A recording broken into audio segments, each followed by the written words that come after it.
আফসোস এই জায়গাতে,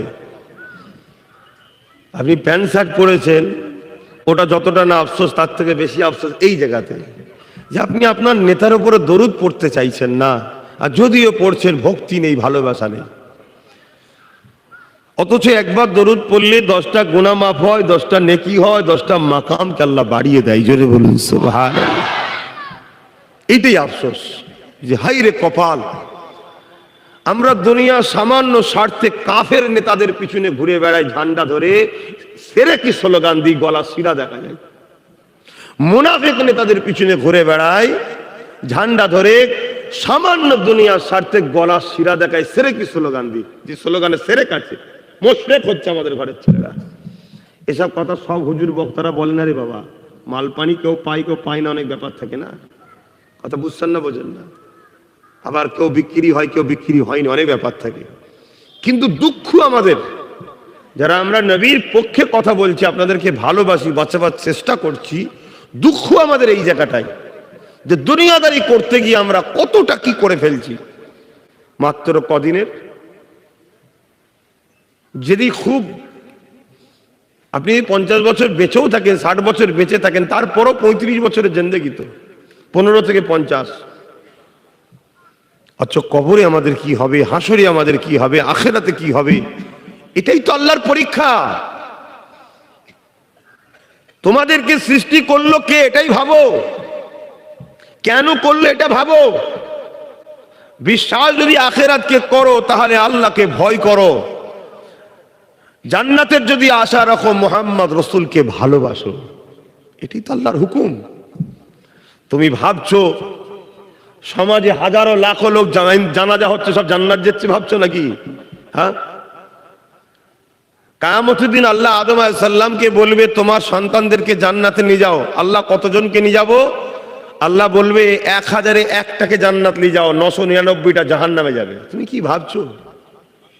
আব্বাস সিদ্দিকী সকালবেলা ফজরের নামাজ পড়ে উঠে রেডি হয়ে ছুটে ডেলি 100-150 কিলোমিটার গাড়ি রান করে লাইফের 12টা বাজিয়ে দিয়ে তোমার কাছে ছুটে আসছে পেটের জ্বালায়? আল্লাহর ভয়ে, নবীর ভালোবাসায় ছুটে আছে। যেতে করে নবীর দিনের কথা শোনালে আল্লাহ রসুল খুশি হবে। আর আল্লাহ আমাকে দিন দিয়েছে, নবীর বংশে দাদা পীরের আওলাদ করেছে, না শোনালে আল্লাহ ধরবে না। টাকা পেটের জন্য অনেক রাস্তা আছে রে বাবা, ব্যবসা বাণিজ্য কারবার অনেক লাইন আছে না? নাই, কে এত কষ্ট করতে যাবে? অন্য কোন পীর সাহেব পীরজাদা বক্তা মৌলী সাহেবের কথা আমি কারো কথা আনছি না, আমি আমারটা বলছি। আমি কারো পক্ষেও নয় আর কারো বিরুদ্ধেও নয়। আমি আল্লাহ রসুল, 4 পিরানে পীর, 4 ইমাম, অলি আউলিয়া, পীর মাশায়েখ, আমার মুজাদ্দিদুজ্জামান 5 হুজুর জিন্দাবাদ। কথা বুঝছেন না, বোঝেন না? বাকি সবাইকে, পীরের আওলাদ আলেম যারা আছে, কোরআন সুন্নাহ আছে, সম্মান করি, শ্রদ্ধা করি, ফলো করি না। কথা কিছু বুঝতে পারছেন তো নাকি? ভেবে চিন্তে দেখুন যে আমাদের লাইফটা কি। জানি আপনারা যারা এসে বসেছেন অগাধ মহব্বত ভালোবাসাতেই বসেছেন, কেন একদম কাজের সময়, 10টা, 10:30, 11টায় একদম কাজের সময়। এই সময় ছেড়ে দিয়ে আপনারা এসে বসেছেন, এটাও কিন্তু একটা বিরাট বড় প্রেমের পরীক্ষা। আর এই জন্যেই আমি মাহফিলগুলোকে দিনে করে দিয়েছি। আরো একটা বিশেষ কারণ, রাত্রিরে মাহফিলগুলো, মাহফিলের নামে পাপ হচ্ছে, মাহফিলের নামে পাপ হচ্ছে, মেলা হচ্ছে, লাইটিং হচ্ছে, দোকান বসছে। কিছু বদমাইশ ছেলে, কিছু বদমাইশ মেয়ে সমাজে আছে না? নাই। তারা ওই বাজারে ঘুরে বেড়াচ্ছে, চোখের জেনা, কানের জেনা, হাতের জেনা, পায়ের জেনার মতো পাপ হচ্ছে। ধর্ম তো জেনা মুক্ত সমাজ করতে চায়, তুমি ধর্ম করতে গিয়ে জেনা হচ্ছে মানে? শুনছেন না শোনেন? মৌলী সাহেব, বক্তা সাহেব, হাজি সাহেব, পাজি সাহেব, সব সাহেব ঠিক আছে, আলহামদুলিল্লাহ, ভালো জিনিস। কিন্তু নিজের ফায়দা করতে গিয়ে দিনের বেলা হলে কাজ কাম করি কি করে যায়? নিজের ফায়দা দেখতে গিয়ে ধর্মের নামে অধর্ম হচ্ছে, ওটাকে মাথায় রাখতে হবে না? তো ধর্ম যার শিকার শখ, এডুকেশন যার জানার শখ, জান্নাত যার পাবার আশা, শরিয়াতকে যে মানতে চাইবে, তাকে সকাল 7টার সময় ডাকলেও আসবে, 8টায় ডাকলেও আসবে, 9টায় ডাকলেও আসবে। কি গো, মর্নিং স্কুল হয় না? 10টা থেকে হয় হঠাৎ করে 4টে পর্যন্ত, হঠাৎ করে শোনা যাচ্ছে কাল থেকে মর্নিং স্কুল হবে। বাচ্চারা যায় না? আপনারা তুলে বাচ্চাকে সেজিয়ে গুজিয়ে পাঠান না পাঠাননে? ও, তার বেলায় সব পারেন। কেন? আমার বাচ্চাকে বড় করতে হবে, আমার বাচ্চার ভবিষ্যৎ। তা তোমার আখিরাতের ভবিষ্যতের জন্য তোমাকেও যখন আমরা টাইম দেবো, তোমাকে আসতে হবে, শিখতে হবে। তুমি যদি বলো আমার দরকার নেই, আমি কাজ নিয়ে ব্যস্ত, তো করো না, কে মানা করেছে? কিন্তু মনে রাখবে, সহজে পাওয়া আর কষ্ট করে পাওয়া দুটো এক নয়। একটি একটা মানুষ সবই কষ্টের জিনিস। আল্লাহ মায়েদের বাচ্চা যখন হয়, মায়েদের যখন বাচ্চা হয়, এত কষ্টের সাথে হয় কেন? কথা শুনছেন না শুনুন? এত কষ্টের সাথে হয় কেন? আল্লাহ এটাও বুঝাচ্ছে, কষ্টের সাথে হলেই গুরুত্ব বাড়বে, কষ্ট না দিদি লুজে দিদি গুরুত্ব থাকবে না। কথা বুঝছেন না, বোঝেন না? তাই বাপ কি কোনো জিনিস কষ্ট ছাড়া হয় না। এই যে দরুদ শরীফ পড়ছেন, হয়তো একটু কষ্ট হচ্ছে, কষ্ট হচ্ছে কি গো, আমার কথায় বেজার হচ্ছেন নাকি আপনি? কিন্তু একটু ভক্তি ভরা ভালোবাসায় পড়ুন। আর এরা স্টেজ করেছে এত দূরে, এত উঁচুতে, হয়তো জোরে পড়ছেন, আমি শুনতেও পাচ্ছি না। একটু কাছাকাছি রাখ, মহব্বত তো এমনি কমে যাচ্ছে। কেননা আমি ইতিহাস পড়ে দেখেছি, আল্লাহ নবী যখন হক কথা বলেছিল, নবী পাকের সর্বপ্রথম যারা বিরোধী করেছিল তারা কারা? তৎকালীন সময় যাদের হাতে ক্ষমতা ছিল, পাওয়ার ছিল, তারাই বিরোধী করেছিল। নাম তাদের আবু জেহেল, উতবা, সাইবা, আবু লাহাব, তারাই আমার নবী পাকের বিরোধী করেছিল। আজও যদি আমি দুনিয়ার দিকে তাকাই, ইসলামের সব থেকে বেশি বিরোধী করছে কারা? যাদের হাতে রাজ ক্ষমতা রয়েছে, তাদের একটা বড় অংশ করছে। ভুল বললাম? বলুন বলুন। কিছু কিছু দেশ আছে রাজ ক্ষমতায় বলছে কোরআন পড়া যাবে না, কিছু কিছু দেশ আছে রাজ ক্ষমতায় বলছে বোরখা পরা যাবে না, কিছু কিছু দেশ আছে রাজ ক্ষমতায় বলছে আযান দেওয়া যাবে না, কিছু কিছু দেশ আছে রাজ ক্ষমতায় বলছে মসজিদ গুলোকে ভেঙে দাও, কিছু কিছু দেশ আছে রাজ ক্ষমতায় মুখে দাড়ি রাখা যাবে না, মাথায় টুপি দেওয়া যাবে না। আল্লাহ পাকের আখিরি কিতাব কোরআন শরীফকে বেহুরমতি বেইজ্জতি করতে লেগেছে। আবার কিছু কিছু দেশ আছে তারা এমন করে মুসলমানদের এই কোরআনের মাহফিল গুলোকে বন্ধ করে দিবার প্ল্যান করে। কিছু কিছু দেশ আছে রাজ ক্ষমতার জোরে মুসলমানদের করে দিনকে দিন গরিব অভাবী বানাবার প্ল্যানটা করতে লেগেছে। কেননা তারা জানে পেটের জ্বালা যখন ধরবে, এরা নবী মুহাম্মদ সুদকে হারাম বলেছে, এদের আর মনে থাকবে না। ওই সময় পেটের জ্বালা এদেরকে বন্ধন লোন ধরিয়ে দেব, ওই হারাম খাবে। এদের দ্বারা কখনো আল্লাহ দিনের কাজ হবে না, এদের দ্বারা কখনো নাই সত্যকে জিন্দা করতে পারবে না। তখন আমাদের ফায়দা হবে, কাদের ফায়দা হবে? যারা পাওয়ারের জোরে মানুষের খোদা হতে চায়। যেমন ফেরাউন পাওয়ারের জোরে মানুষের খোদা হয়েছিল, নমরুদ পাওয়ারের জোরে মানুষের খোদা হয়েছিল, আবু জেহেল, উতবা, সাইবা পাওয়ারের জোরে মানুষকে দাস দাসী বানিয়ে রেখে দিয়েছিল। আজকের দিনও কিছু মানুষ পাওয়ারের জোরে গরিব শ্রেণীর মানুষকে নিজেদের রাখেল দাস দাসী বানাতে চায়। এরা দেখে নিয়েছে যখনই অন্যায় করব, প্রতিরোধ কেউ না করুক, ইসলামের মাননেওয়ালারা করবে। কেননা ইসলাম জানিয়ে দিয়েছে হকের পক্ষে থাকা যেমন ইসলাম, অন্যায়ের বিরোধী করার নাম ইসলাম। তুমি নামাজ পড়বে, সুদের বিরোধী করবে না। তোমায় যেমন জমিতে চাষ করার জন্য পানি দিলে আর আলটা কাটা রয়েছে বন্ধ করলে না, তোমার এই নামাজটা তেমন পানি দিবার পর সকালে যেমন দেখবে সব পানি বেরিয়ে গেছে, ন্যায়ের পক্ষেও থাকবে অন্যায়ের পক্ষেও থাকবে, তোমার আমল দেখবে ওই রকম বেরিয়ে চলে গেছে। শুনছেন তো নাকি? তাই বিরোধী করবে সর্বপ্রথম এই আলেম সমাজরা, যারা প্রকৃত নবীর ওয়ারিস, নবীর পক্ষে যারা কথা বলে। তাই এই পলিসি তারা অবলম্বন করছে, আমাদেরকে শেষ করে দিবার প্ল্যান করছে। আর আমি যখন এসে আপনাদেরকে কোনো খুলে খুলে খুলে খুলে একটু বুঝাই, তখন তারা ডাইরেক্ট বলতে পারে না, অন্য কোনো কথা দিয়ে আব্বাস সিদ্দিকীকে তোমাদের থেকে সরাবার প্ল্যান করে। কি বলে?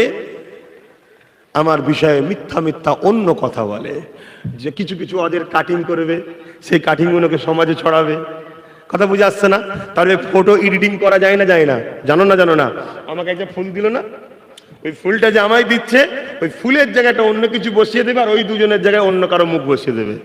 এডিটিং করা যায় না। আম মানুষ অত বোঝে না, তাই নাকি? এটা আব্বাস সিদ্দিকীর, এটা অমুক, এই ফটো বাজারে ছড়াবে। শুনছেন কত রকম পরিকল্পনা চলছে? এরপরেও আব্বাস সিদ্দিক আজকে আবার বলে যাচ্ছে, আমার মাকসাদ একটাই, আল্লাহকে খুশি করা, রাসূলকে খুশি করা, আল্লাহ দিনের জন্য, রাসূলের দিনের জন্য কথা বলা। তাতে হাজারো বাধা আসতে পারে, হাজারো মানুষ আমায় ভুল বুঝতে পারে, হাজারো সমালোচনাকারী সমালোচনাও করতে পারে। আমি কারো কোনো কথার গুরুত্ব না দিয়ে আমি আমার লক্ষ্যে যাচ্ছি। এই গুরুত্ব দিইনি বলে আপনারা যেন ভাববেন না যে আব্বাস মনে হয় ওই কাজের কাজী আসামি হয়ে গেছে, তাই মনে হয় কথার জবাব দিচ্ছে না। না, সময় নেই, সময় নেই আর দুশ্মনের দুশ্মনীর প্রতিরোধ করা, কোটায় কে কি বললো তার ছোট ছোট কথার প্রতি উত্তর দিবার সময় আর নেই। কেন আল্লাহ শুকর, এত ভালোবাসার মানুষ হয়ে গেছে, তাদেরকে সুন্দর করে গুছাবারই সময় পাচ্ছি না। বললেন না আল্লাহু আকবার? বলুন না আল্লাহু আকবার? তাই আমার জীবনের এখন বড় টার্গেট পীর আবু বকর সিদ্দিক নলেজ সিটি গড়ে তোলা, যেখানে সুচিকিৎসা থাকবে, সু এডুকেশন থাকবে, অর্থাৎ সুন্দর পরিকাঠামো দিয়ে মা বোনেদের যেমন সম্পূর্ণ মহিলা দ্বারা চিকিৎসাও হবে, বাপ ভাইদের জন্য চিকিৎসা তৈরি করার ব্যবস্থাও করতে হবে। মা বোনেদেরটা হয়ে গেছে, এবারে বাপ ভাইদের হাত দেবো। আর আমাদের বাচ্চাদের ঘরে এডুকেটেড করতে হবে, শুধু মৌলানা করলে হবে না।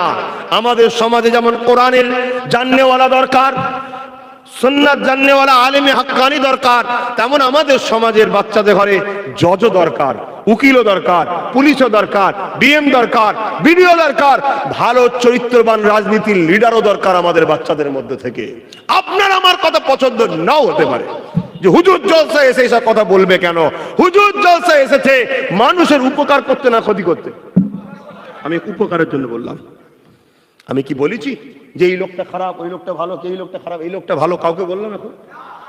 আমি আমার এই অসহায়, শোষিত, লাঞ্ছিত, বঞ্চিত, অপমানিত মানুষগুলোকে মুক্ত করার রাস্তাটা দেখালাম। তাই এখন আমি এই নলেজ সিটি গড়ার জন্য খুব ব্যস্ত আছি। তাই ওই সব লেখক পেরেশানে আছি।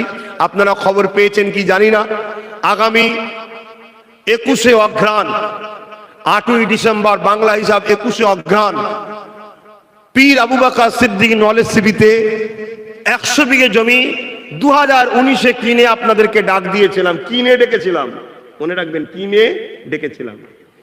সেখানে আপনাদেরকে বলেছিল একটা করে ইট আর 100 কোটি টাকা নিয়ে যাবেন। আপনারা নিয়ে গিয়েছিলেন।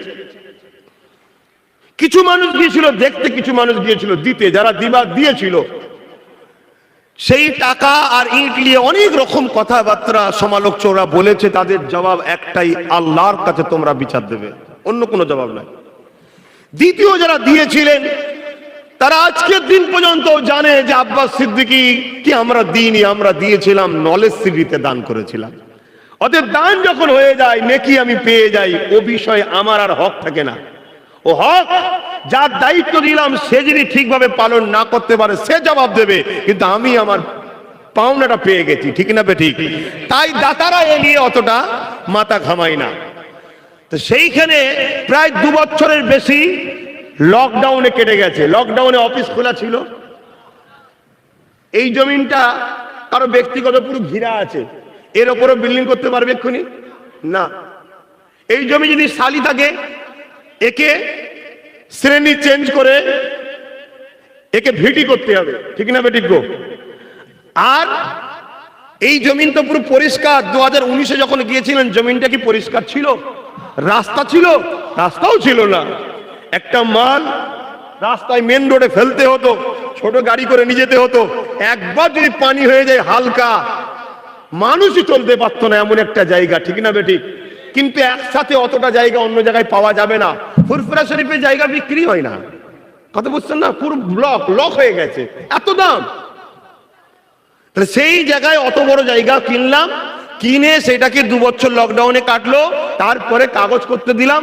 ধন্যবাদ জানাই অফিসারদের ঘরে, যে 2 বছরের হাজারো কাগজ জমার পরেও আমার কাগজটাকে বড় তাড়াতাড়ি তিনারা সহযোগিতা করে বার করে দিয়েছিলেন। অফিসার কোনো কারো হয় না, অফিসার দেশের হয়, মনে রাখবেন, ভুল বুঝবেন না। বার করে দিয়েছিলেন। সেই কাগজ পাওয়ার পর সেখানে আমি বিল্ডিং করতে শুরু করলাম। মাল রাস্তায় ফেলে বয়ে নিয়ে যেতে হবে। কালকে ধরুন আমার 400 বস্তা সিমেন্ট দরকার, আর আজকে সিমেন্ট পড়বে, হঠাৎ করে পানি এসে গেছে, 1 সপ্তাহ ওয়েট করতে হচ্ছে, রাস্তাটা শুকোবে তারপরে। এইভাবেও 6-7 মাসের মধ্যে 4 তলা বিল্ডিং তৈরি করেছি, যেটা 12-14 তলা ফাউন্ডেশন দিয়ে। কেন এখন 4 তলা পারমিশন? আস্তে আস্তে বাড়ে, এটা আপনারা হয়তো অনেকে জানেন, যারা জানেন না তারা আবার সমালোচনা করবে, ঠিক আছে না? যাক, আপনারা যারা ভালোবাসেন আপনারা জেনে গেলেই আমার আলহামদুলিল্লাহ। সেই বিল্ডিং এর শুভ, ওটা কি বিল্ডিং করেছি প্রথমেই বলেছিলাম, আমার মা। কেন আমরা প্রথমেই জন্ম নিয়ে মাকে ডেকেছি, সেই জন্য মায়েদের জন্য মাতৃ সদন। কার নামে? ABS আবু বকর সিদ্দিক মাতৃ সদন।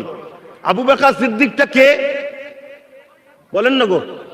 আপনাদের মুর্শিদ নয়, আপনাদের পীর সাহেব নয়, আপনাদের ইমাম নয়। আপনারা যে টুপিটা পেয়েছেন ওই আবু বকর সিদ্দিকীর ওসিলায়, আপনারা যে দাড়ি পেয়েছেন আবু বকর সিদ্দিকীর ওসিলায়, আপনারা যে মসজিদ মাদ্রাসা করছেন আবু বকর সিদ্দিকীর ওসিলায়, আপনারা যে দ্বীন ইসলাম পেয়েছেন আবু বকর সিদ্দিকীর ওসিলায়। আমি যদি জানতে চাই এই বাংলায় যদি অনেক মনীষীদের নামে বিশ্ববিদ্যালয়, কলেজ, হসপিটাল থাকতে পারে, তাহলে আবু বকরের নামে একটা নাই কেন? কেন নাই জানতে চাই, ইচ্ছা যেতে পারে না? আজকে আমি দেখছি অনেক দরদি আছে যারা বিভিন্ন লোকেদের সঙ্গে যোগাযোগ সম্পর্ক রেখে চলছে। হচ্ছে একটা ফোন করে দিলে তাদের করার ক্ষমতা আছে, কই ফোন করে বলতে পারছেন না তো? শুনছেন না? শোনেন? শুধু আব্বাস সিদ্দিকী। কেন? আব্বাস সিদ্দিকী এই যুব সমাজ এবং বাপ মাদের দোয়া নিয়ে একটা কিছু করতে যাচ্ছে।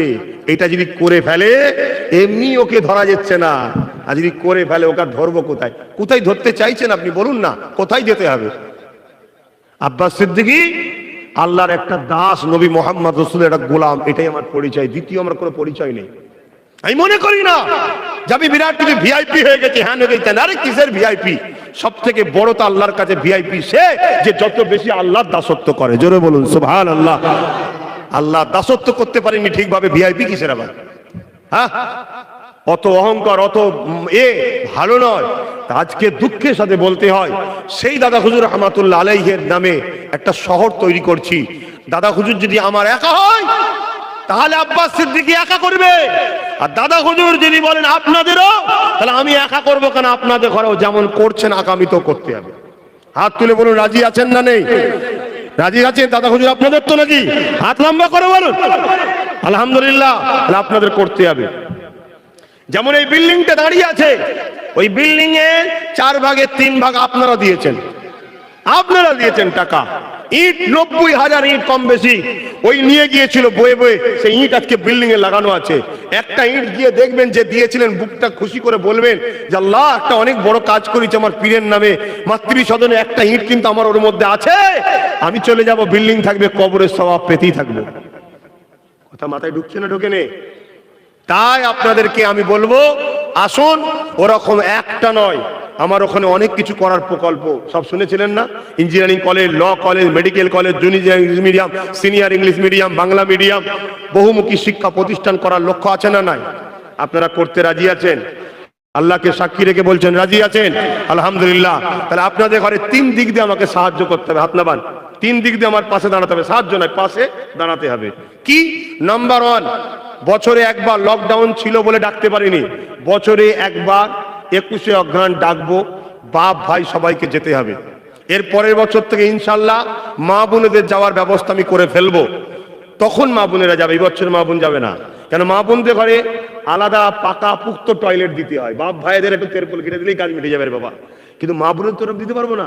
তাই ইনশাল্লাহ এর পরের বছরে আমি যেটা ওই দিন নতুন ভিত দেবো, সেটা ঘোষণা ওই দিনই দেবো। সেখানে বিশাল বড় বিল্ডিংও হবে, কথা বুঝে আসছে, এবং সেখানে প্রচুর পাকা টয়লেট থাকবে। কত প্রতিষ্ঠানের জন্যই মা বোনদের ঘরে পুরো ওই বিল্ডিংটা, ওই এলাকাটা ছেড়ে দেবো। তারা সেখানে বসবে, সেফটিতে থাকবে, আবার প্রোগ্রাম শেষে তারা চলে আসবে। মা বোনরা শুধু এই বছরটা যাবেন না। কেন? অনেক মা বোন কমেন্ট করছে যে বাবাজি আমিও তো ভালোবাসি, অনেক বোন বলছে ভাইজান আপনার জন্য আমরা জান দিয়ে দেবো, আমাদেরকে নিয়ে যাবেন না। মানে এই বছরটা থাক। কেন?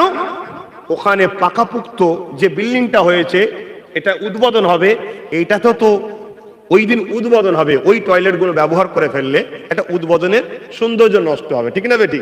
তাই পরের বছর থেকে আপনাদের ব্যবস্থা আমি করে দেবো ইনশাল্লাহ। ইনশাল্লাহ বলুন না সবাই। এই হচ্ছে একটা, প্রতি বছরে 21শে অগ্রহায়ণ যেতে হবে যতদিন বাঁচবেন বাপ ভাই। কি জন্য যাবেন? নলেজ সিটি আমরা করবো, তার জন্য যাবেন। তাই যখন যাবেন 100 টাকা একটা ইট নিয়ে যেতে হবে। পারবেন না? পারবেন না? এই 100 টাকা একটা ইট বলাতে কত রকম সমালোচনা। আচ্ছা, যারা দিচ্ছেন আপনারা কি গরিব হয়ে যাচ্ছেন? আপনাদের 100 টাকা আমাকে দিচ্ছেন? কাকে দিচ্ছেন? আপনাদেরই বাচ্চার ভবিষ্যৎ করছেন, আপনাদেরই ভবিষ্যৎ করছেন। আপনি জানেন আগামী দিন আপনি টাকা থাকবে হসপিটালে ভর্তি হতে পারবেন না? আপনি জানেন আগামী দিন টাকা থাকবে আপনার বাচ্চা স্কুলে পড়তে পারবে না? আর যদিও পড়ে আপনার বাচ্চাকে মসজিদে হয়ে বেরোতে হবে। আপনি জানেন? এইসব কথাগুলো তো ভাবি, আর এই জন্য তোমাদেরও ভাবতে হবে। ঠিক আছে, বড় হুজুর, ছোট হুজুর, মেজা হুজুর, সেজা হুজুর, অনেক হুজুর সমাজে ঘুরছে, এখন অনেক বক্তা ঘুরছে, ঠিক আছে, সব ঠিক আছে বাবা, কিন্তু মাথায় ঢুকাও ভাবছে কে, বলছে কে, করছে কে, এগুলো দেখতে হবে। কেন?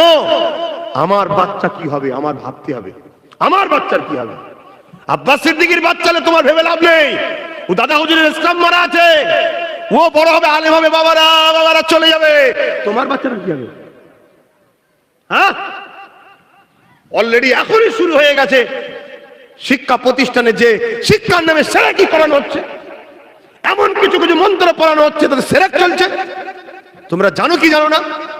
একটু খোঁজ খবর লাও, একটু খোঁজ খবর লাও। হাত জোর করে বলে যাচ্ছে খোঁজ খবর লাও। আব্বাস সিদ্দিকী পাগলের মতো বকতে আসেনি। আমার একটা কথা, এক মুহূর্তের মধ্যে সারা ভারত নয় ভারতের বাইরে ভাইরাল হয়ে যাবে যদি একটা কথা যদি মিস্টেক বেরিয়ে যায়। এক্ষুনি যারা প্রথম সারি তারাও চলে আসবে, সেই কথাটাকে ছড়িয়ে দেবে। আরে সত্য কথা বলার পরও কেটে ছড়িয়ে দিচ্ছে।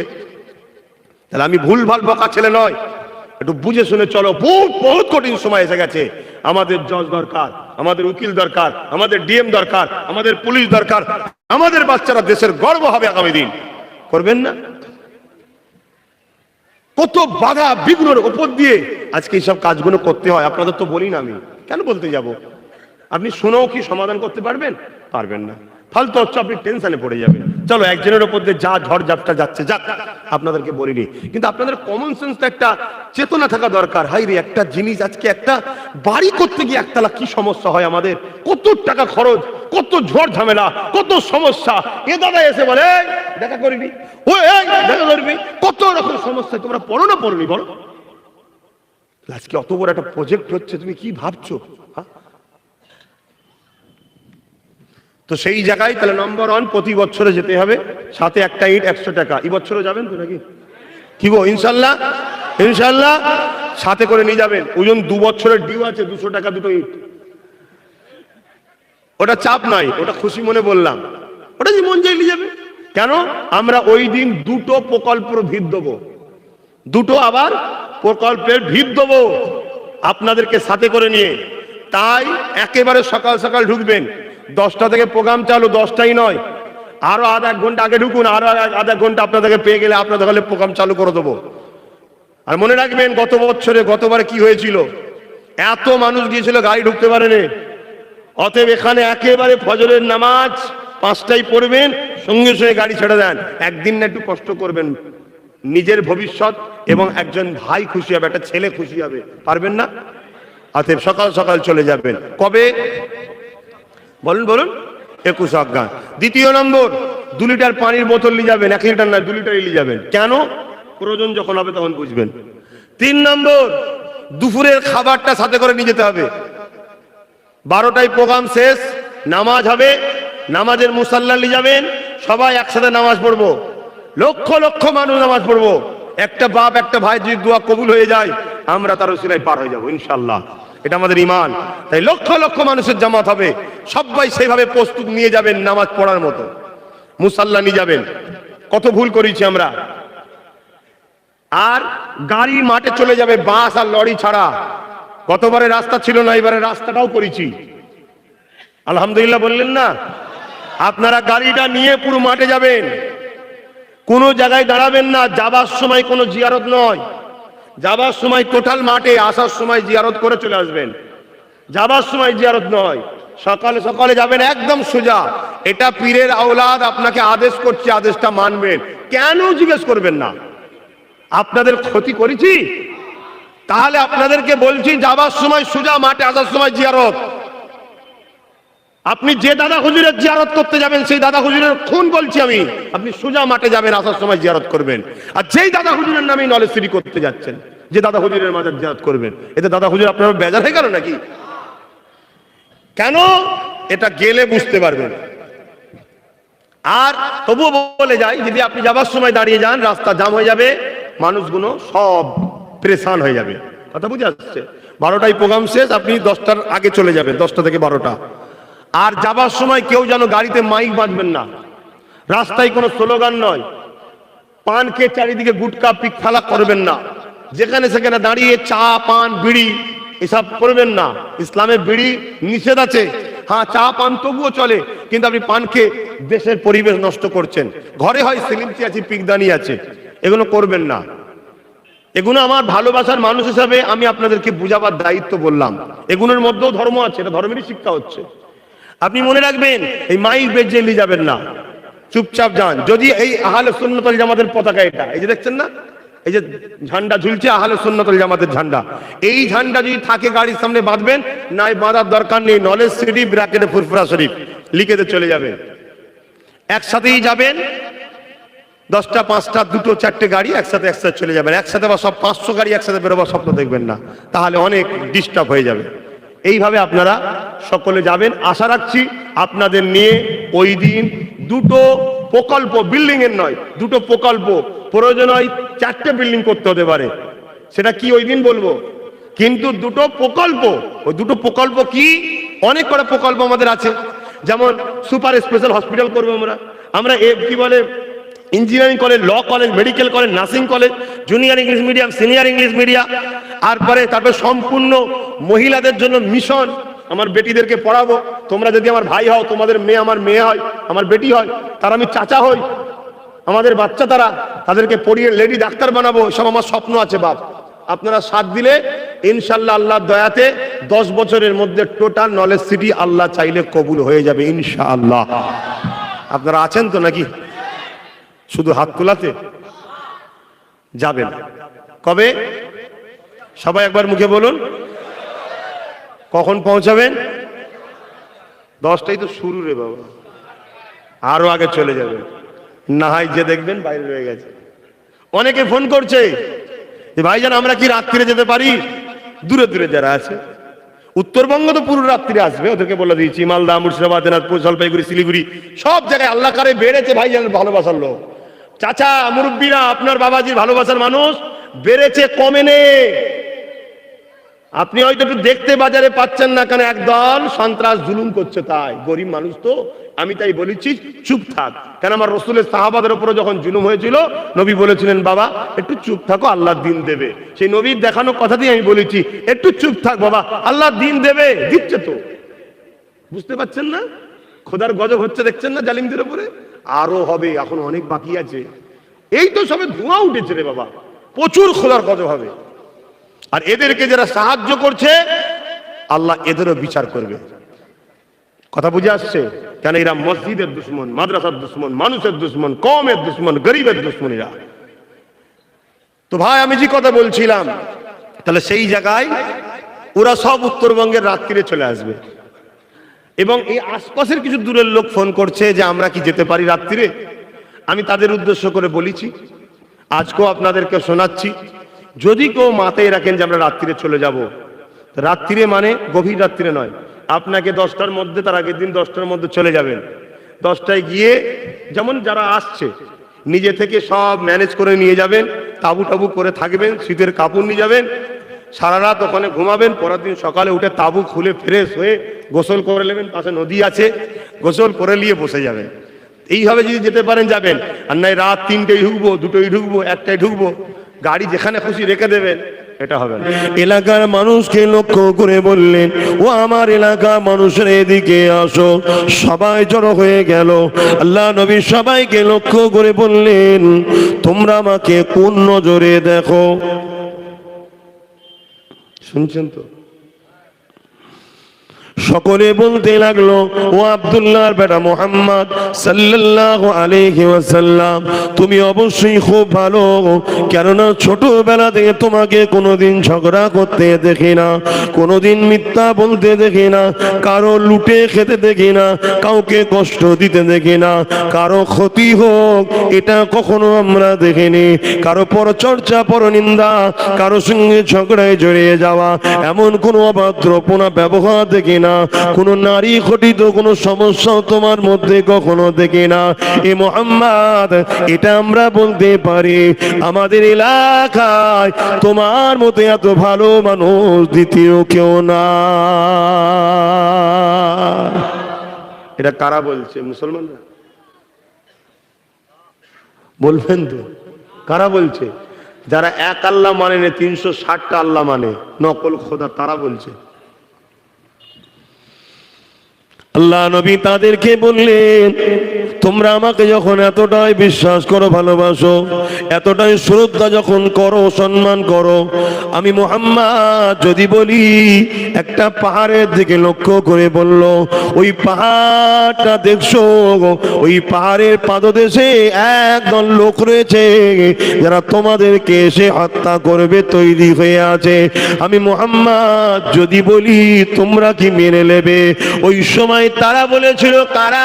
যারা এক আল্লাহ মানত না, 360টা নকল খোদা তৈরি করেছিল, যারা এমন করে দুনিয়ার জমিনে তখন তাদের হাতে রাজ ক্ষমতা ছিল, জুলুম করে বেড়াতো, মানুষকে লুটতো, ফিতনা ফাসাদ করে বেড়াতো। তারা বলতে লাগলো, মুহাম্মদ যদি তুমি এটা বলো আমরা অবশ্যই তোমার কথা মেনে নেব, তুমি সত্য বলছো। আল্লাহ নবী বললেন, তোমরা তো নিজে চোখে দেখোনি, তাহলে কেন মেনে নেবে?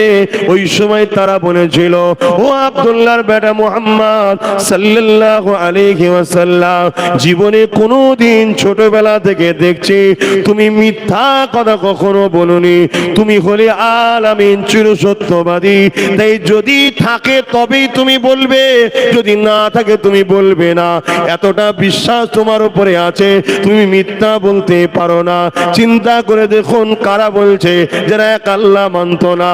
নবী আমার তখন তাদেরকে বলল, যদি এতটাই বিশ্বাস করো তাহলে তোমরা মেনে নাও, লা ইলাহা ইল্লাল্লাহ আনা মুহাম্মাদুর রাসূলুল্লাহ, আমি মুহাম্মদ আল্লাহর পক্ষ থেকে রাসূল হয়ে এসেছি, মেসেজ দাতা হয়ে এসেছি, তোমাদের ঘরে গায়েবের খবর জানাতে এসেছি, এক আল্লাহর কথা জানাতে এসেছি, শরিয়ত জানাতে এসেছি। মালিক দুজন তিনজন না, একজন আল্লাহ, তিনাকে মেনে নাও, আর আমি মুহাম্মদ তিনার প্রেরিত রাসূল, এটা বলে মেনে নাও। এই কথা যখনই বলল, সবাই সঙ্গে সঙ্গে বলল, মুহাম্মদ এটা তোমার কাছে আমরা আশা করিনি। এই বলে তারা আমার নবীর থেকে মুখ ফিরিয়ে নিল। শুনছেন না? শুনুন, আজকের দিনেও সেই নবীর বংশের ছেলে, আজ থেকে 2 বছর আগে সবার কাছে যখন বলতাম, সবাই বলতো আব্বাস সিদ্দিকী কখনো মিথ্যা বলে না, আব্বাস সিদ্দিকী খারাপ করে না, আব্বাস সিদ্দিকী ক্ষতি চায় না, আব্বাস সিদ্দিকী কারে হয়নি, সব বাবা হুজুরের ছেলে, হুজুরের ছেলে। যেই বললাম বাবা তোদেরকে কতল করার প্ল্যান চলছে, বাবা নিজেদের পায়ে শক্তি হয়ে দাঁড়া, অমনি হয়ে গেলাম আব্বাস সিদ্দিকীর দালাল। কথা বুঝছেন না? বুঝেন? তাহলে আমি কি করবো এবারে? চুপ করে যাব? কি গো? কখনোই নয়। কেন নবী আমার চুপ করেনি, নবীকে ফলো করা এটা আমার ঈমানি কাজ। এ নওজওয়ানেরা, আল্লাহ নবী যেমন এক আল্লাহর দাওয়াত দিয়েছিলেন, দ্বীন ইসলামের দাওয়াত দিয়েছিলেন, হক কথা দাওয়াত দিয়েছিলেন, শিরক থেকে মানুষকে বাঁচাবার কথা যেমন বলেছিলেন, তেমন নবী আমার নারীদের অধিকারের কথাও বলেছিলেন। কেননা ১৫০০ বছর আগে বাপেরাই নিজের মেয়েগুলোকে জ্যান্ত মেরে দিত। আজকের বাপেরাও নারীগুলোকে জ্যান্ত পুঁতে দেয় না তো কি হয়েছে?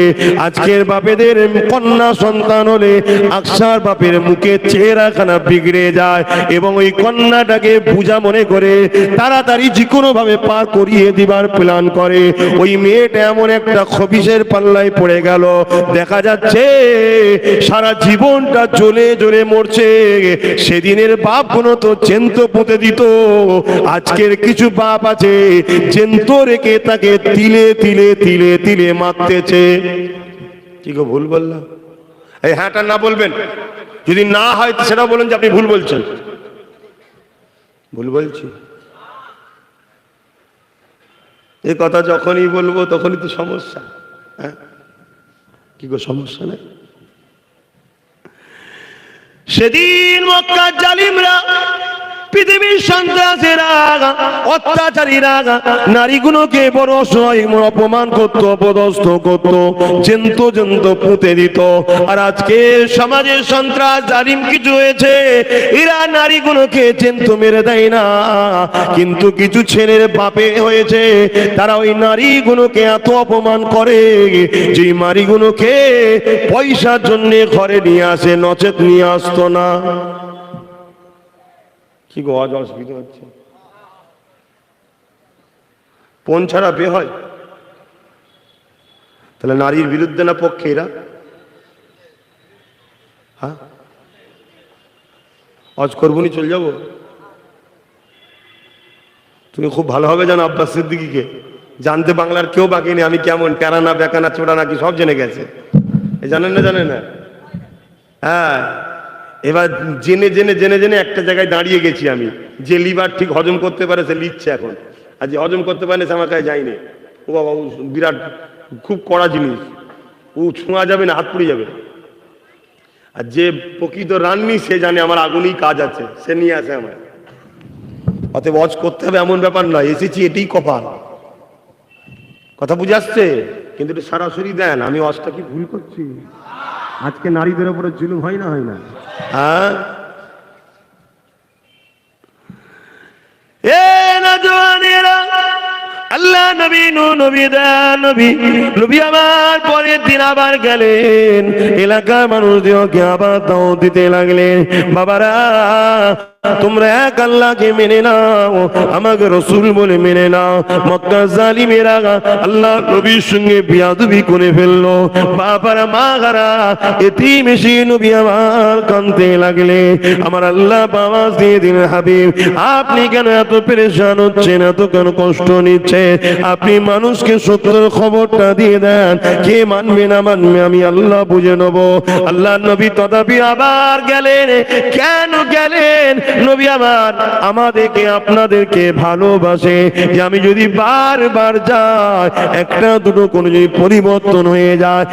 নবী আমার 3 দিনে যে গেল, নবী পাকের হাতে হাত দিয়ে একজন ইমানের কালেমা পড়ে নিলেন।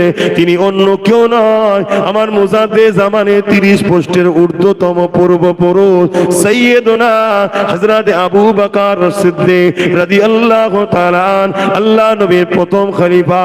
তিনি ইমাম আর নবী পাকের হাতে হাত দিয়ে আল্লাহকে আল্লাহ বলে, নবীকে নবী বলে দ্বীনে মুহাম্মাদের মধ্যে প্রবেশ করলেন।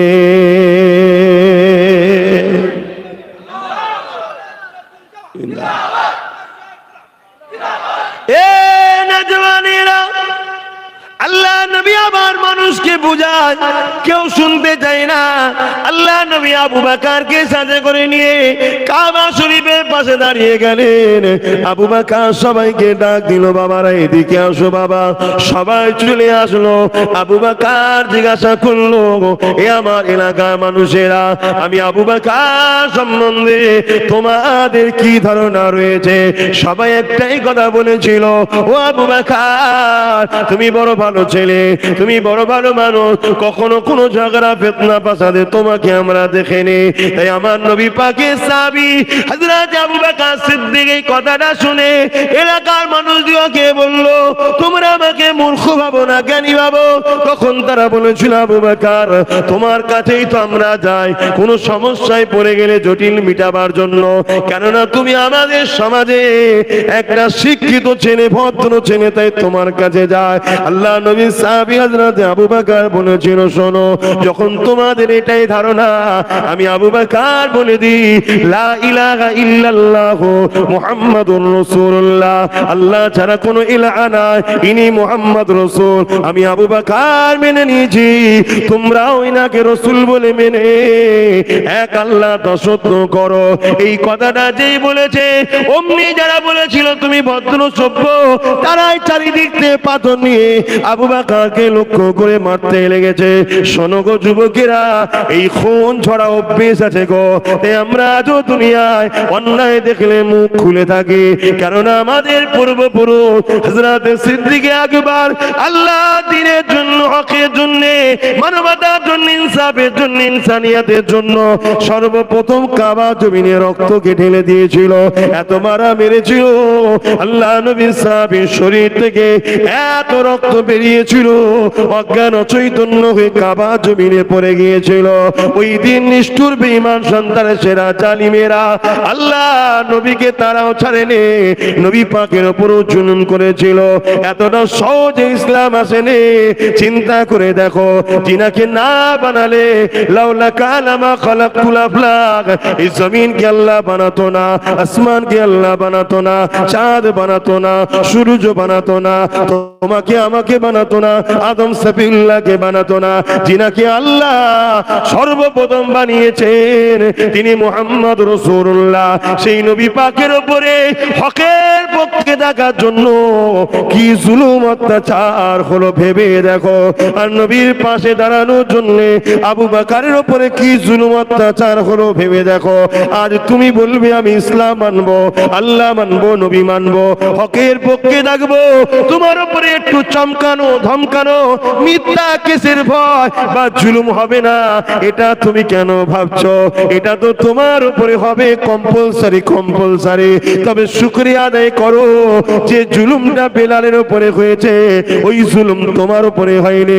শুকরিয়া আদায় করো মা বোনেরা, যে জুলুমটা আম্মা সুমাইয়ার উপরে হয়েছে, ওই জুলুমটা তোমার উপরে হয়নি। শুকর করো মা বোনেরা, যে জুলুমটা ফেরাউন করেছিল হযরতে মাসা তার উপরে, ওই জুলুমটা তোমাদের উপরে হয়নি। তবে হ্যাঁ, যদি তোমরা এইভাবে গাফিল হয়ে থাকো, এর থেকে বড় জুলুম আগামী দিন তোমাদের উপরে হবে। কথা বুঝছেন না? বোঝেন না?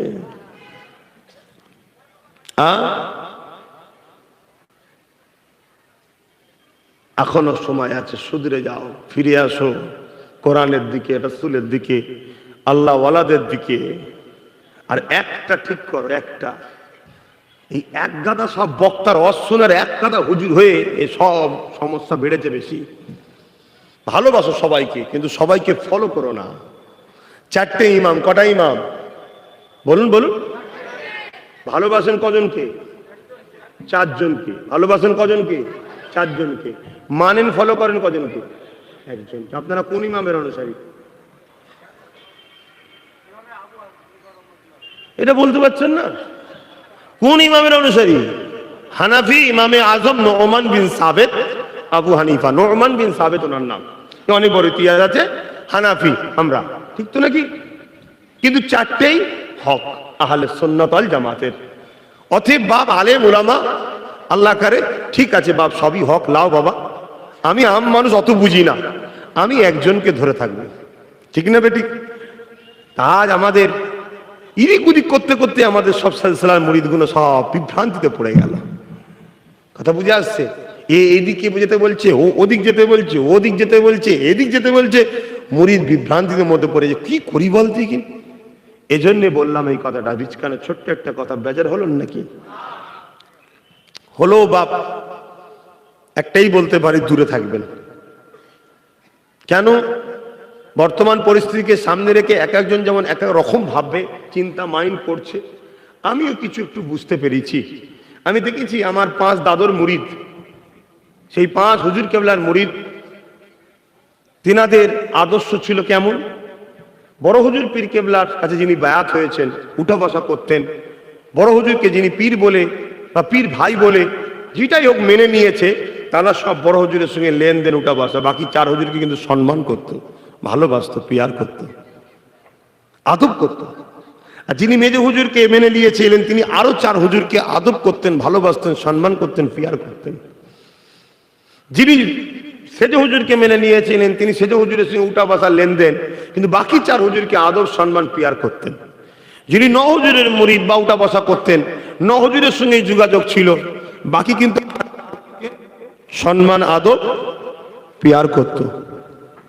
যিনি ছোট হুজুরের সঙ্গে উঠা বসা, লেনদেন, মেনে নিয়েছে যে ছোট হুজুরকে আমি ভালো লাগে, ফলো করব, বাকি সব হুজুরকে কিন্তু মহব্বত করতেন, আদব, সম্মান করতেন, কিন্তু লেনদেন, উঠা বসা, জিজ্ঞেস করা, সবকিছু ফলো কিন্তু ছোট হুজুরকে করতেন। এই জন্যে আপনার দাদুদের মধ্যে কিন্তু এই খেয়ে খেয়েটা ছিল না, এখন মুরিদদের মধ্যে যে খেয়ে খেয়ে হচ্ছে। কি গো, কথাটা ভুল হয়ে গেল নাকি? সমাজে হচ্ছে না, হয়নি?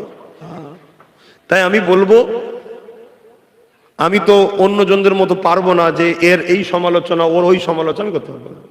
সব বাবা ভালো, আমার প্রত্যেকটা পীরের বাচ্চা, দাদা হুজুরের খুন, সবাইকে আমি সম্মান করি। শুনছেন না শোনেন? কে আমার বিরুদ্ধে করছে, কে আমায় গালি দিচ্ছে, কে আমাকে কি বলছে? কেন এই বাংলায় এতটা সাহস ছিল না জালিমদের এত বড় বড় কথা বলার, যদি কেউ হাওয়া না দিত। আমি সব জানি, কিন্তু তথাপিও আমি বলবো না। অনেক উলামারা আসেন, কে কি বলছে না বলছে আমার দেখার দরকার নেই। বাবা, আমার ইমাম দাদা হুজুর, দাদা হুজুরকে মানতে হবে, তিনি উলিল আমর, কথা বুঝে আসছে, তিনাকে আমি মানি, ফলো করি। বাকি সব যে যার জায়গায় থাক। কিন্তু আপনাদের ঘরেও বাঁচাবার স্বার্থে বললাম, বিভাজন হয়ে যাচ্ছে, মানুষের মধ্যে ফাটল তৈরি হয়ে যাচ্ছে।